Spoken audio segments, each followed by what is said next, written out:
Hello students, in this video let us learn about the properties of multiplication of integers. First property is closure property under multiplication. Look at the examples. Example 1, minus 20 multiplied by minus 5. Here both the integers are negative integers. So your answer should be a positive integer because as per the rule of the multiplication of integers, minus into minus plus. Therefore, minus 20 into minus 5 is equal to plus 100. It is as same as 100. Second example is minus 30 multiplied by 12. Here minus 30 is the negative integer and 12 is the positive integer. So your answer should be a negative integer because as per the rule of the multiplication of integers, minus into plus is equal to minus. Therefore, minus 30 into 12 is minus 360. The answer is minus 360. Children, what do you observe here? Can you find a pair of integers whose product is not an integer? No. This gives us an idea that the product of two integers is again an integer.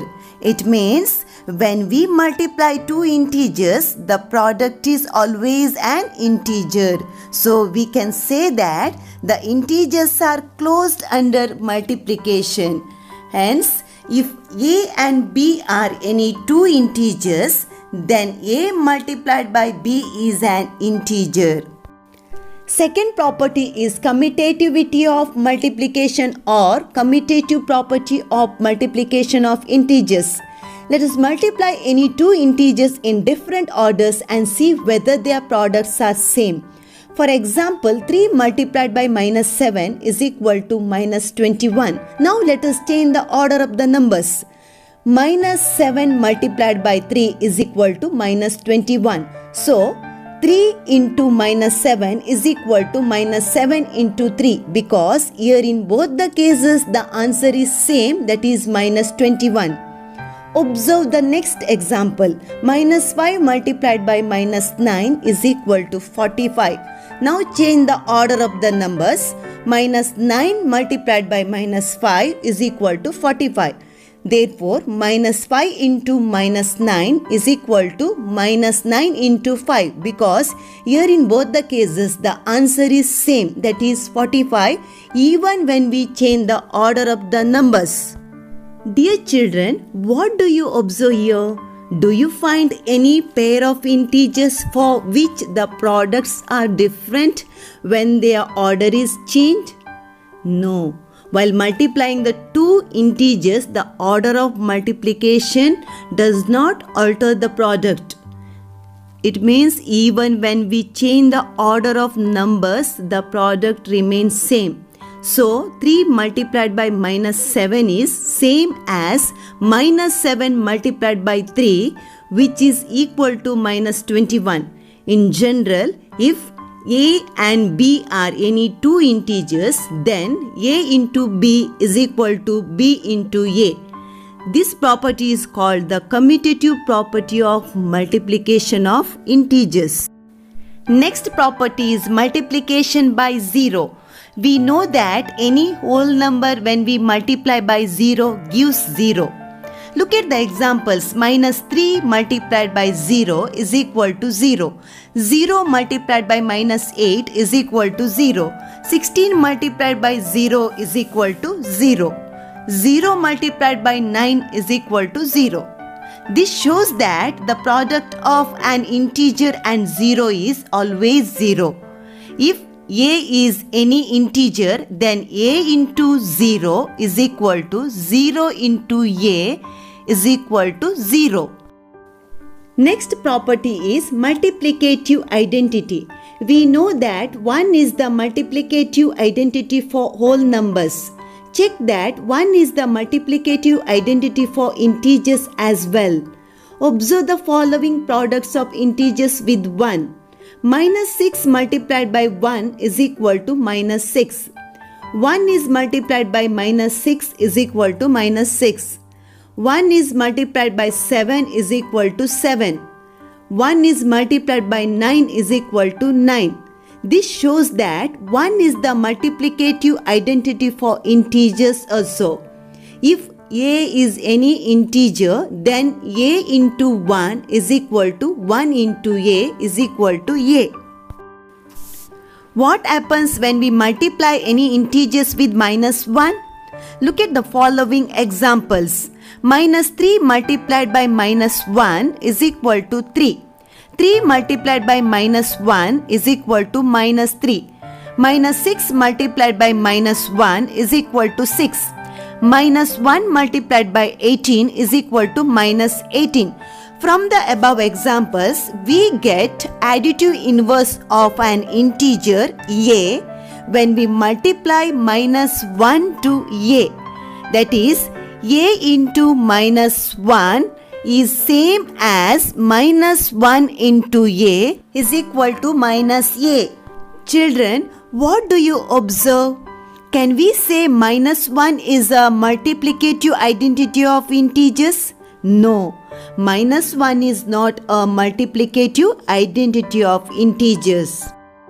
Next property is associativity for multiplication. Here we are multiplying the three numbers by grouping in different ways. Example, minus 3 into minus 2 into 5. Here we can see the three integers. Minus 3 is the negative integer, minus 2 is the negative integer, and 5 is the positive integer. Here minus 3 and 2 are grouped together. So first let us multiply minus 3 and minus 2. Minus 3 into minus 2 is plus 6. Now multiply the 5 to it. 6 into 5. Here both the numbers are positive numbers, so the answer is plus 30. Now let us multiply the same numbers by grouping in different way. Minus 3 into minus 2 into 5. Here minus 2 and 5 are grouped together. So first let us multiply minus 2 and 5. Write the minus 3 as it is into minus 2 into 5 is minus 10.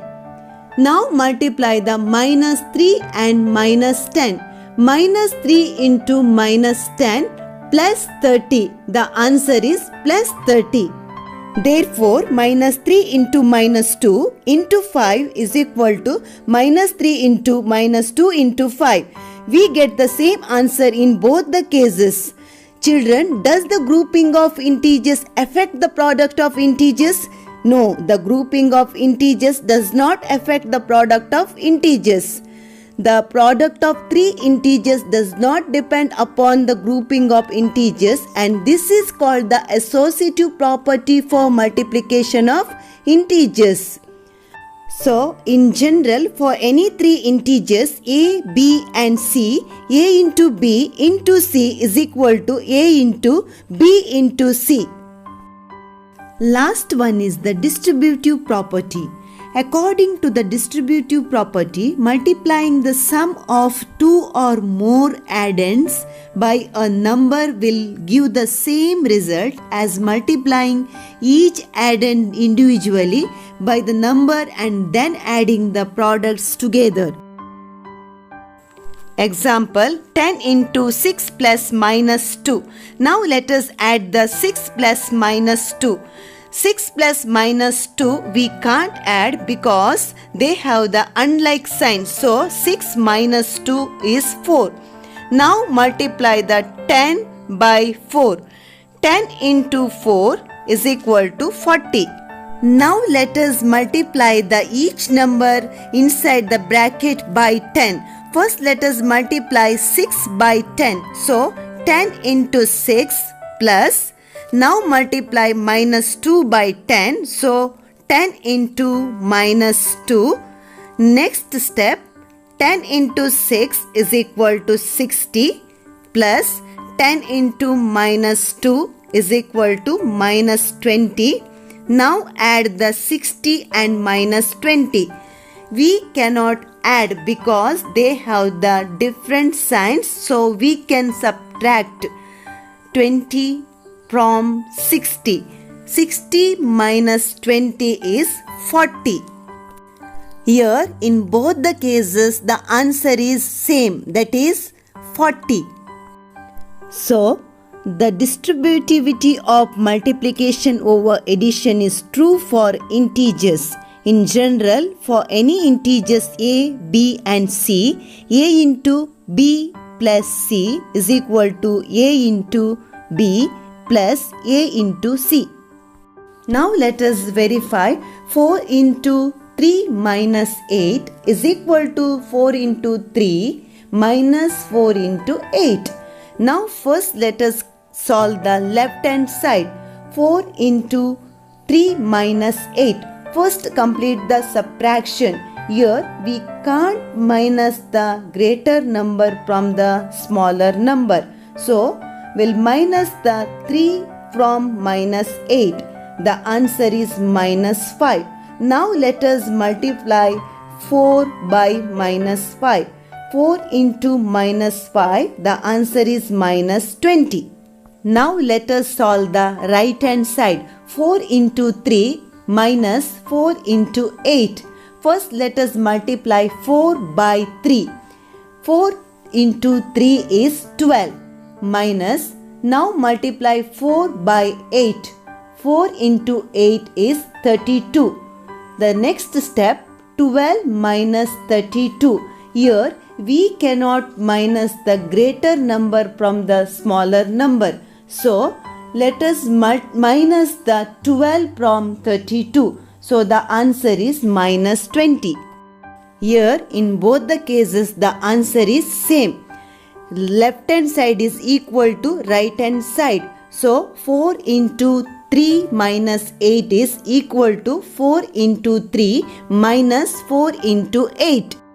By observing this example, we can say that in general, for any three integers a, b and c, a into b minus c is equal to a into b minus a into c.